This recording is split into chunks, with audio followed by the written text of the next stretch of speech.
Amen. Amen. Well, good morning, everybody. Welcome to Revision. My name's Mike. I'm one of the pastors here, and I'm excited to be here this morning. How about you? All right.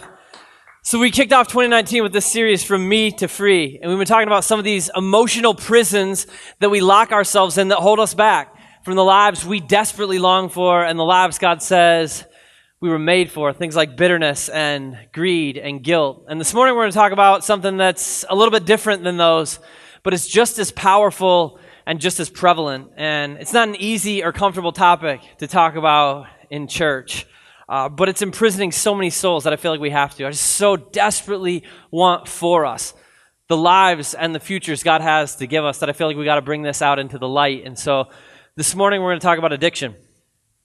And some of us are sitting here this morning and we're addicted.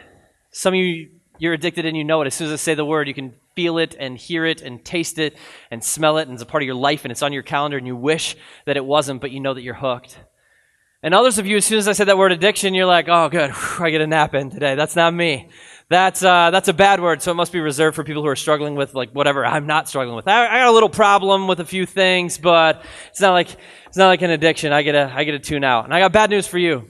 Your little problem probably isn't as little as you'd like to think that it is. Dr. Pamela Peaks, a world-renowned physician, researcher, and professor, she recently gave a TED Talk in which she said, if you are living in America in the 21st century, you are almost certainly living with addictive behaviors, even if you don't know it, because we are surrounded by fake fixes. So addiction is real, and it's widespread, and that's the bad news. The good news is we're not the first people in the history of the world to struggle with addictive behaviors. The Apostle Paul, who quick background on him, was probably the greatest Christian that ever lived. He penned a huge chunk of the Bible. Actually wrote this in his letter to the church in Rome. In Romans 7, verses 14 and 15, he said, we know that the law is spiritual, but I am unspiritual, sold as a slave to sin. I do not understand what I do. For what I want to do, I don't do, and what I hate, I keep on doing. Because I love that this is in the Bible. Like super Christian, super leader Paul is coming clean here. This is basically Paul's AA confession. He's like, hey, church in Rome, my name's Paul, and I'm an addict. And that gives me peace deep down in my soul because I am too. I know it's not super comforting to show up at church on a Sunday morning and have the pastor stand up and admit that he struggles with addiction, but it is what it is. My name's Mike, and I'm an addict. I got some junk in my life that I need to be set free from if I'm going to live fully and die fulfilled. I mean, we can start with the fact that I'm up here today happy, awake, and without a headache because I'm a couple 100 milligrams of caffeine into my day, and I got a couple 100 more to go before it's finished. And judging by all the coffee cups out there, I'm not alone on that one. And I know I'm not alone in having some things that are holding me back that I wish desperately I could move beyond. We don't like to use the word addiction, but we all have those things. I mean, some of us are sitting here this morning and we're addicted to substances. Alcohol, illicit drugs, or prescription drugs have a hold on our lives and we can't seem to get free. More than 1 in 10 adults in the United States of America are in that boat.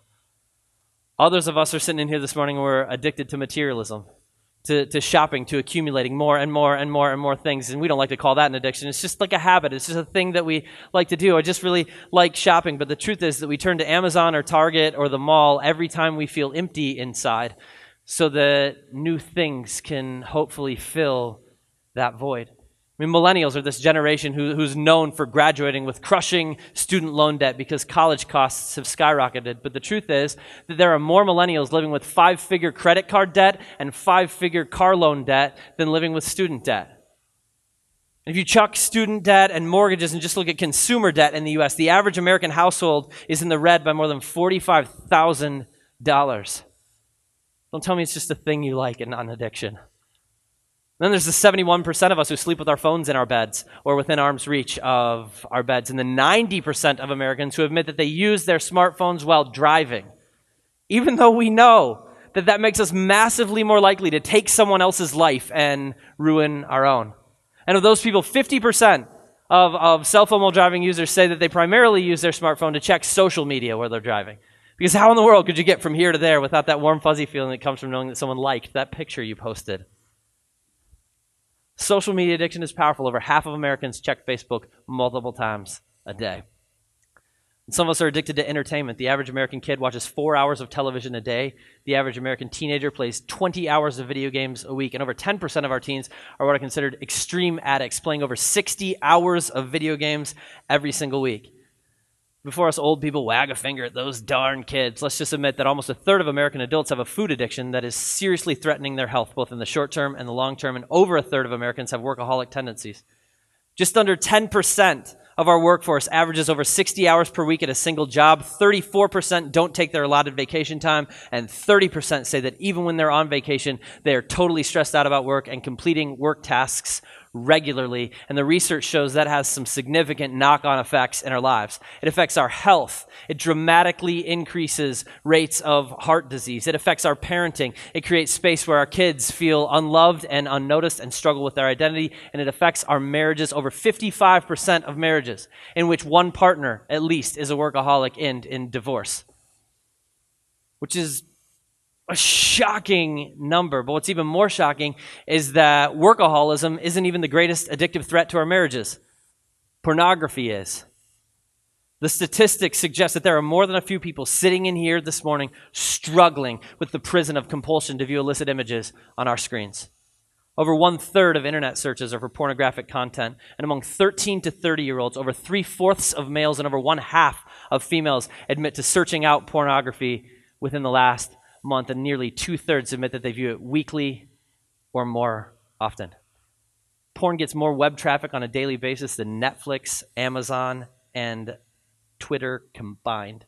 And sociologists now tell us that our culture is so porn saturated, and our culture makers are so porn saturated, that the messed up understanding of sex and sexuality that we get from pornography is influencing the way our entire next generation understands those topics, whether they have personally ever viewed pornography or not. Let me rewind real quick to Dr. Peake's words.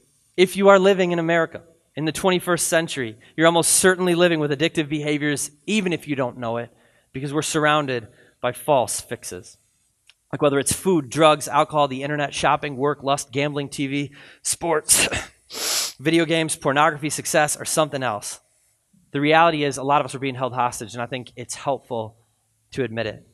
Like addiction is this word that we don't like to use because it has a really heavy connotation in our culture, but Paul gives us a pretty clear picture of what it is in Romans 7.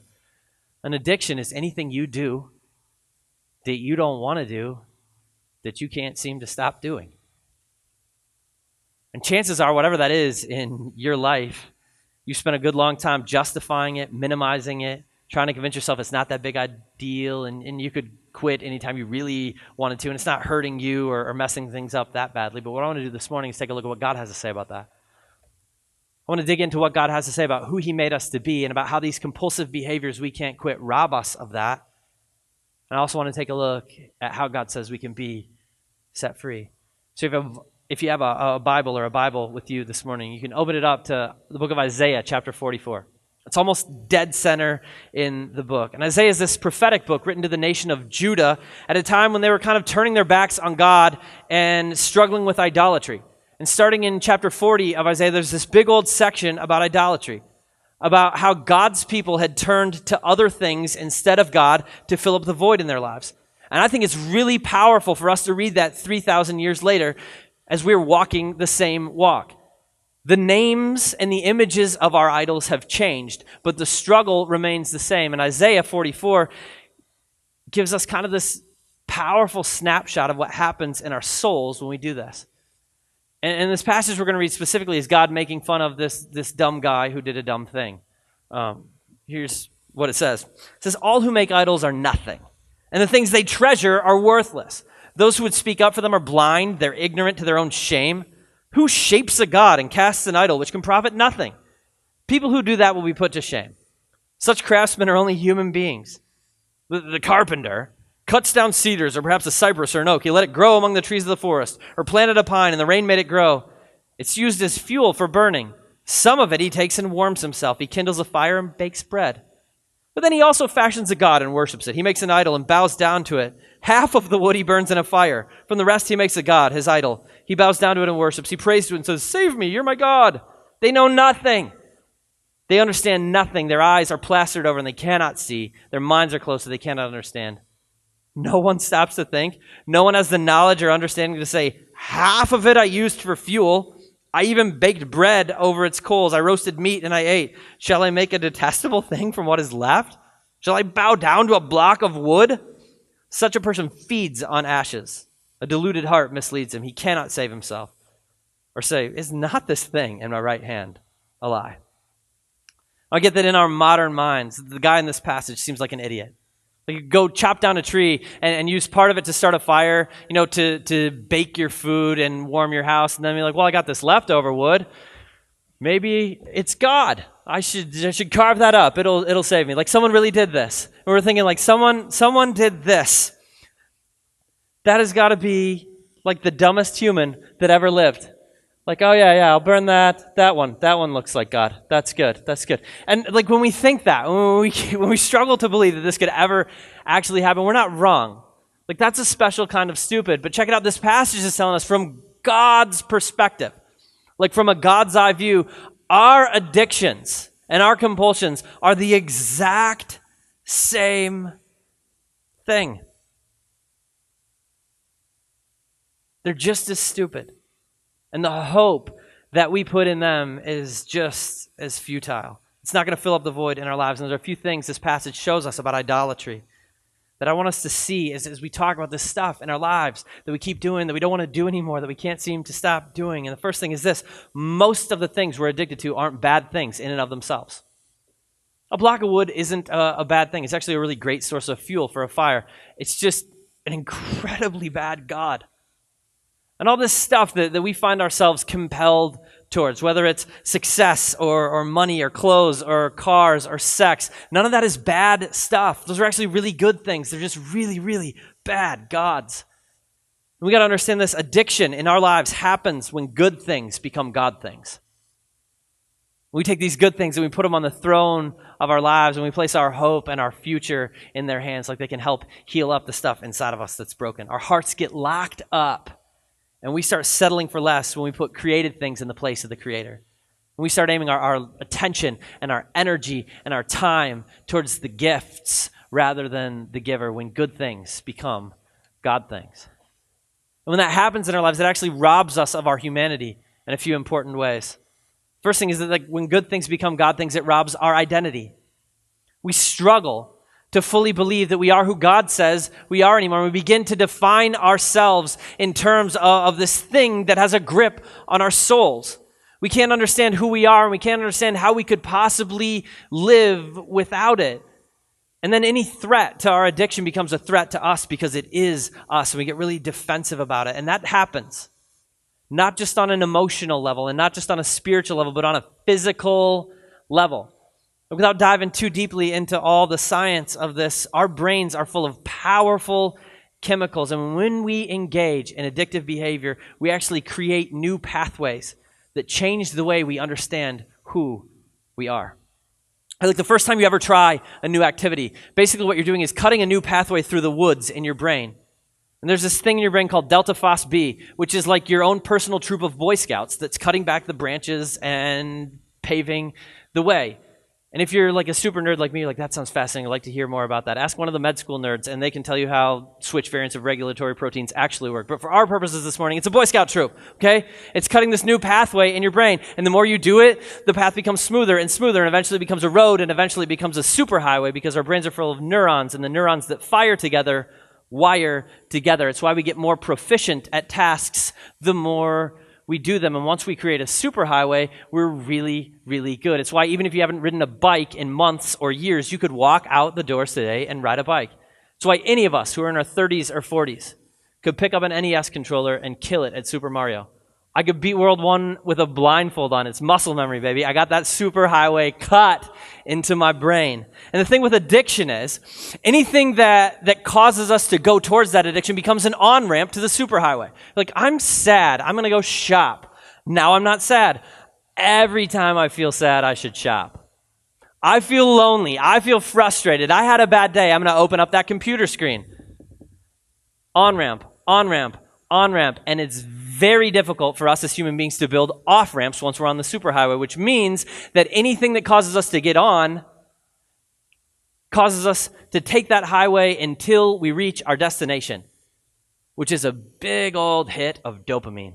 It's the brain's happy chemical, right? And often what drives us to go seek that dopamine is hurt of some kind. Addiction's like a second-order problem. All this other stuff that we've been talking about, bitterness and greed and guilt, are kind of first-order things, and they leave us in the space where we're wounded, and something inside of us tells us we can heal up those wounds and we can fix our problems by getting a dopamine hit. And we don't even realize sometimes that we're doing that we're looking to these good things to be our God things and to fix the problems in our lives, but we're doing it more often than we know. For example, Simon Sinek's a brilliant sociologist and researcher, and he tells us that if you look at your phone in the morning before you're having an actual conversation with an actual person, if the first thing you do when you wake up is check Facebook and check your text messages before you talk to your wife, your husband, your kids, your roommate, someone else, you're engaging in a clinically addictive behavior that is not that different than doing a line of cocaine every morning when you wake up so you can start your day with dopamine. And I know the little addict inside a bunch of you is like, well, not me. My phone's my alarm clock, and that's why I don't talk to anyone before I check to see if I got likes on Facebook. He's wrong. He's not. Okay. Some of you didn't even know this. Your phone has a button on the side. Check this out. You can do that. That's a thing. And we didn't even know, but for real, when it comes to addictive behaviors, when it comes to this stuff that we keep doing, that we wish we could stop doing, but we can't. Once we're hooked physically, chemically on the idea that thing could maybe fill up that hole inside of us, it becomes a part of our identity, and it begins to rob the identity that God said we're created with. We begin to define ourselves by our addictions. And I deeply appreciate, I love Alcoholics Anonymous and so many of those programs. They've done incredible things, but I got one frustration. Is that they tell you got to walk around for the rest of your life and say, hi, my name is Bill, and I am an alcoholic. I am my worst moments. I am my worst decisions. I am this addiction. But I read the gospel, and it says, I am made new. That Jesus died for me, not so that I could be defined by my most broken moments and the things I wish I could erase from my stories, but so that I could be defined by his grace and his blood and his resurrection. We are who God says that we are, but so many times our addictions cripple that. And I hate that they rob our identity, but they do. The second thing that happens when we turn good things into bad things is that it robs our hope. 20 verses after this passage we just read in Isaiah 44, Isaiah looks at the people of Judah and he implores them to stop talking to stop thinking about, to stop engaging the people who are carrying around wooden blocks of idols, because those people are praying to gods who cannot save. And again, in our minds, that makes a ton of sense. Why in the world would I listen to somebody who's walking around with a block of wood? Hey, God, that's so dumb. But in our lives, we're doing the same exact thing. We're hoping these fake gods can save us, and then we're wondering why life isn't going the way that we wish it would go. We have this habit of taking these good things and making them God things, putting them in God's place, and then blaming God when they don't seem to be working right. We walk around God, I just can't figure out why I'm in debt, and it's a real struggle. But if you could give me that raise, then I could stop stressing out about this, and I'm really frustrated with it. And Lord, I'm struggling to connect with people, and I know, could you just help people see me? Because I feel like you're not helping people see me, and I'm not super connecting. And, oh man, 7:30. I gotta go home. God, I'm not connecting to the kids these days. I have no idea what I could do differently, but if you could just help me out with that a little bit. And yeah, I'll do number 7, supersized. Also, I'm stressed out about this high blood pressure thing. Can you just heal me up? The thing is, and then, God, my marriage is struggling. Don't know why we're just not connecting these days. And we do this over and over and over again. We act like it's God's fault that the fake gods aren't working, and then we start to lose hope. That maybe that hole inside of us, that maybe that thing we're desperate to heal up is never going to be healed up. And some of us realize that it's a problem. We try and quit, and then we fail. And then we try again, and then we fail again, and then we just decide it's impossible and it'll never happen, and we just give in. And we lock ourselves into a prison of our own making. When my son Jimmy was 3, this is what his room looked like. And that kid was a huge turd, okay? he did not like to stay in that bed behind him. We'd lay him down at nap time, and then he would escape and just leave the room. And so we ended up having to put one of those child-proof handles on the door in his room. And for a couple weeks, he tried to escape his bed, and he learned that he couldn't get out. And so finally, he learned to just lay down and take a nap. And then when he woke up, he'd come and he'd knock on the door so we could let him out. And after a couple months, we took the child-proof handle off. And something really strange happened. He still stayed in bed and took his nap, and then came to the door and knocked when he wanted to be let out, because he had come to believe that he couldn't get out, even if he wanted to, until someone opened that door. He stayed in bed and he knocked while he was staring freedom in the face because he didn't believe it was possible. I want you to know this morning, if your hope has been robbed by some of this addictive behavior, freedom is staring you in the face. Galatians tells us that we don't have to be slaves to sin any longer. We don't have to be slaves to addiction because Jesus has set us free. And the last big thing that happens when good things become God things is that they rob our potential. It robs our potential. God has some things that he wants done in this world that he wired us to do, that he stamped our names on as individuals and as a community. But once we've had our identity robbed and our hope robbed, it's easy to settle for something so much less than what God has for us. It's easy to aim our lives in a direction that contributes nothing and makes no difference in the world. Isaiah 55 puts it this way: we spend our lives laboring in vain, chasing nothingness. And I'm here this morning to plead with you to take this stuff seriously so that we don't waste our lives. Jesus tells us that his church, his people, are meant to storm the gates of hell. We are built and we're equipped by his Spirit within us to beat back the darkness, to fight against all the brokenness that's hurting the people around us. But it is really difficult for us to go storm the gates of hell if we're too inebriated to walk straight, if our pants are around our ankles, or if our face is in our phone. We need you in the game. And young people, I'm talking to you specifically, I believe so much in your generation. I believe that you have the passion and the answers that can lead us forward.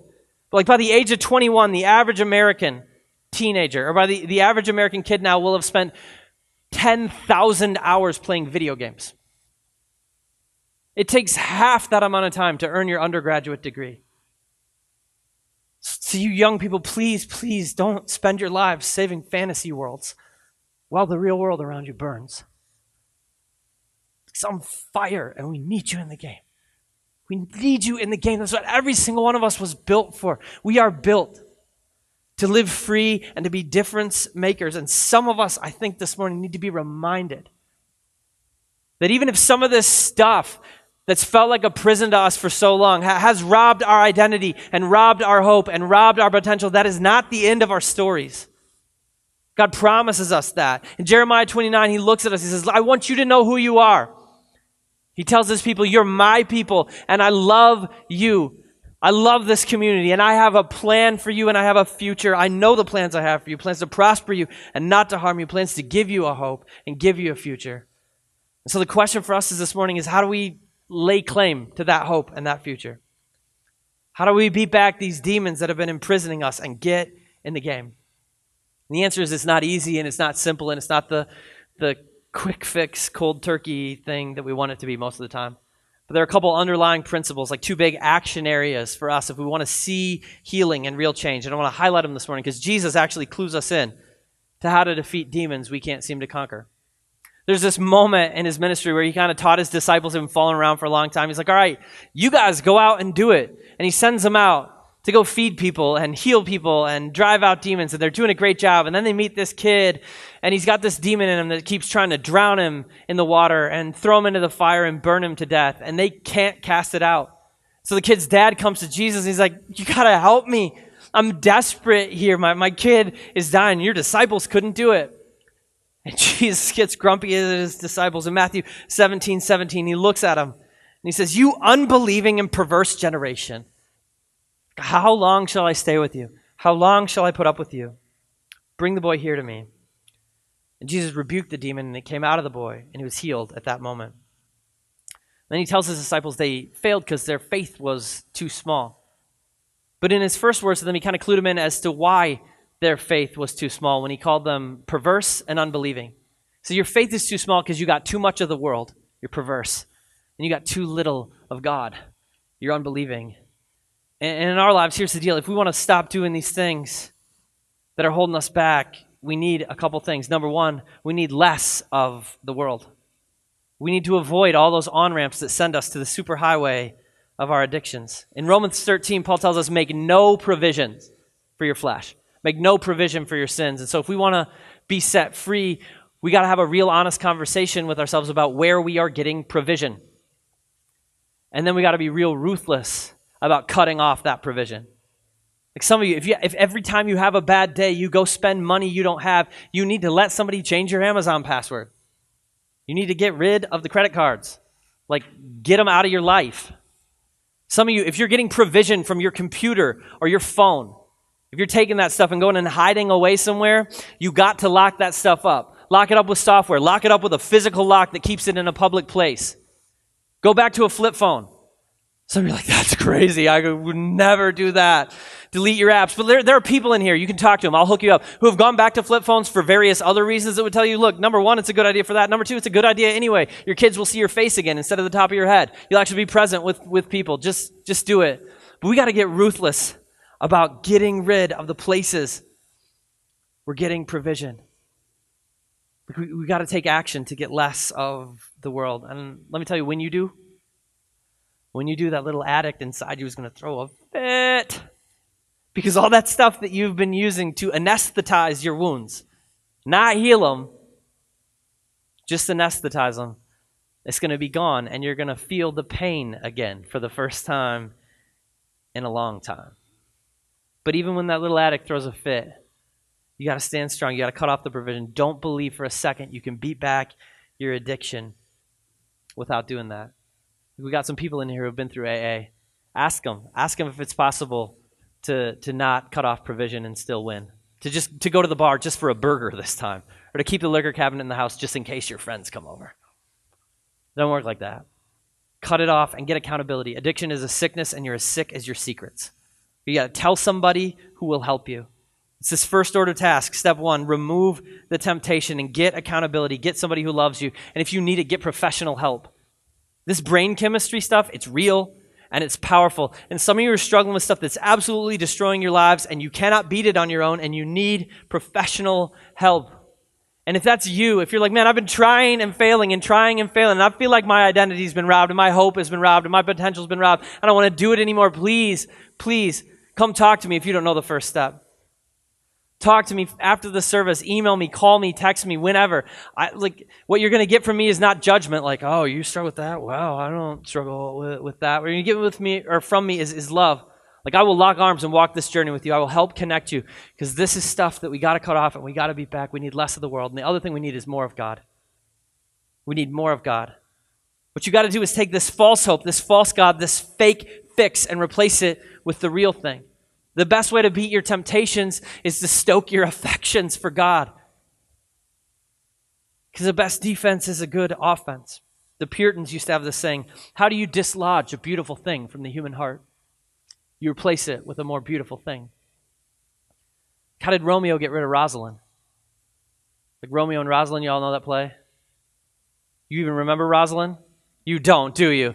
That's how the play started. The whole thing starts with Romeo, and he's moping and he's whining. He's like, Rosalind doesn't love me. How am I ever going to get over Rosalind? My life is over.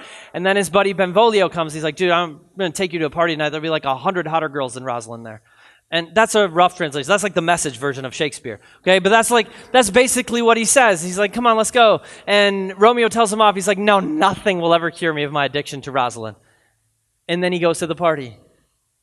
And then he sees Juliet. And then he creeps in her yard and says, what light from yonder window breaks? Behold, it is the east, and Juliet is the sun. Rosalind, who? We don't hear the name Rosalind ever again in that play after the moment Romeo lays eyes on Juliet. And I promise you, when you lay eyes on the beauty of this God, the God who loves you, the God who created you, the God who came and bought you back for himself, it's hard to put anything else in his place. And finding God in the context of your personal relationship and in the context of a community who loves you and supports you and picks you up when you fall and journeys with you. Finding God actually heals the wounds that your addictive behaviors have just been numbing. So chase God and chase him together with all of us, because God's what we need, and God makes real change possible. So I know when it comes to this stuff that's held us in prison for so long, when it comes to some of this stuff that we've been putting our hope in and our faith in for so long, it's easy to believe that we can't change.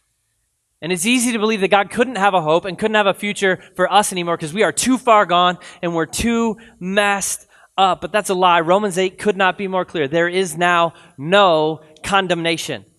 Condemnation is not possible for those who are in Jesus. So this message this morning, the message that I think God wants every one of us to walk out of here believing deep in our souls, is not a message of condemnation, it's a message of liberation. There isn't condemnation if you're in Jesus. There's only hope. God can change us and he can set us free. Why and how? How do we know that? Because Jesus is fighting for us against our sin, not against us because of our sin. Believe it. He's for us and we're for each other. And as we journey from this place where we are toward the lives and the futures God has for us, what we can find is the freedom and the beauty that our souls are longing for. And we can find that in a way that shines freedom and shines beauty to a broken, hurting, and addicted world. Will you guys pray with me? Heavenly Father, thank you so much. Thank you for your love and thank you for your grace. Thank you for not leaving us in this shattered space where it's easy to look around at the stuff in our world and believe that it can fill us up. Because we're all broken in this broken world. We're all hurting. God, would you just set us free today from believing those lies? Believing that any of those good things can actually become God things? Believing they can actually give us purpose? Would you help us to just get less of the world and get more of you? Would you show us your beauty so that we could see you and be reminded that you came and you died to win us back for yourself. We just thank you so much for that. Thank you so much for the opportunity we have to be forgiven and be set free. I pray this in Jesus' name. Amen.